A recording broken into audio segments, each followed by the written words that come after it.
মানুষের অপমান ভালো লাগে না, মানুষ কষ্ট দেয় এটা ভালো লাগে না, মানুষ কটু কথা কয় এটা ভালো লাগে না। আসলে মানুষ মানুষের সুখ দেখতে পারে না। এটার কারণ হচ্ছে কি জানেন? কারণ মানুষ এমন একটা জাতি, কারো সুখ শান্তি সে দেখতে পারে না, কিন্তু সে নিজে সুখ শান্তি অনুভব করতে অনেক ইচ্ছুক। সে চায় যেন আল্লাহ তাআলা দুনিয়াতে তারে 20 তলা বিল্ডিং দিয়ে দেখ, ব্যাংক বেড়ে টাকা দিয়ে দেখ, এটা কিন্তু সে নিজে থেকে চায়। কিন্তু এই জিনিসটা আরেকজনের চায় বা পাক, এটা কিন্তু ওই ব্যক্তি চায় না। এটা শুধু ওই ব্যক্তি না, এই পৃথিবীতে প্রত্যেকটা মানুষই এরকম স্বার্থপর। তাই আল্লাহ বলছে, কি বলছে জানেন? তোমাকে মানুষ কষ্ট দেয়, দুঃখ দেয়, যন্ত্রণা দেয়, তোমার ভাষা বুঝে না, তোমার কথা বুঝে না, বিশেষ করে এইসব ধরনের মানুষের থেকে তুমি বহু দূরে থাকবে। কারণ সবসময় একটা কথা মনে রাখবে, মানুষ কষ্ট দিবে কিন্তু তোমার একাকিত্ব জীবন তোমাকে কষ্ট দিবে না, বরঞ্চ একাকিত্ব জীবন বা একাকিত্ব জীবন তোমাকে এত সুখের একটা মুখ দেখাবে যেটা তুমি কল্পনাতেও আনতে পারবে না।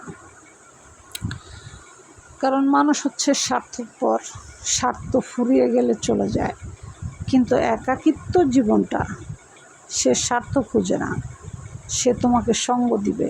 একাকিত্ব সঙ্গ তোমাকে সে সারা জীবন দিবে। আর একাকিত্ব জীবন মানেই এটা না যে তুমি একাকিত্ব। একাকিত্ব জীবন মানেই হচ্ছে এটা যে আমি আল্লাহ তোমার সাথে আছি। কারণ আল্লাহ বিশেষ করে কোনো বান্দার হাত যদি ধরতে চায়, দুনিয়ার কোনো মানুষ নাই তাকে তলে ডুবানোর। তাই বিশেষ করে চেষ্টা করবেন একাকিত্ব থাকার জন্য। মানুষের ভিড়ে যাবেন না, সব কথা মানুষের সাথে শেয়ার করবেন না। যত দুঃখ কষ্ট যা কিছু আছে, আপনাকে যে সৃষ্টি করেছেন সেই আল্লাহ তাআলার কাছে আপনি আপনার সব কিছু নামাজের মাধ্যমে ফরিয়াদ করে জানাবেন। উনি আপনার ভাষা খুব ভালোভাবে বুঝে নেবেন। কিন্তু মানুষ আপনার ভাষা বুঝবে না, বরঞ্চ মানুষ আপনাকে উপহাস করবে, মানুষ আপনাকে নিয়ে হাসাহাসি করবে যে যোগ্যতা নাই, কোনো কিছু নাই, আবার মানুষের কাছে হাত পাতে, মানুষের কাছে এটা সেটা বলে বেড়ায়।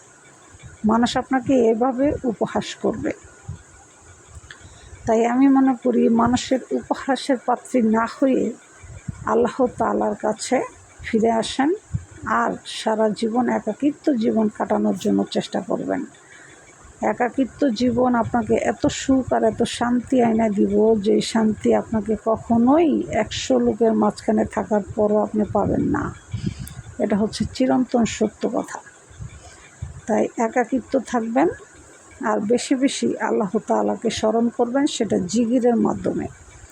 আল্লাহ তাআলা বান্দার অতি নিকটে থাকেন, গলার কণ্ঠনালীর থেকেও আরও কাছে আল্লাহ তাআলা বান্দার শরীরে থাকে। তো নো টেনশন, নো চিন্তা, একা থাকবেন, অনেক ভালো থাকবেন। কারো কাছে দুঃখ বলারও কিছু নাই, কারো কাছে সুখ বলারও কিছু নাই। দুঃখ সুখ সব কিছু এগুলো দেয় আল্লাহ, আল্লাহর তরফ থেকে এগুলো আসে। আপনার দুঃখ করার কিচ্ছু নাই, কথাটা মাথায় রাখবেন। ভিডিওটি ভালো লাগলে অবশ্যই লাইক সাবস্ক্রাইব করে চ্যানেলের সাথে থাকবেন।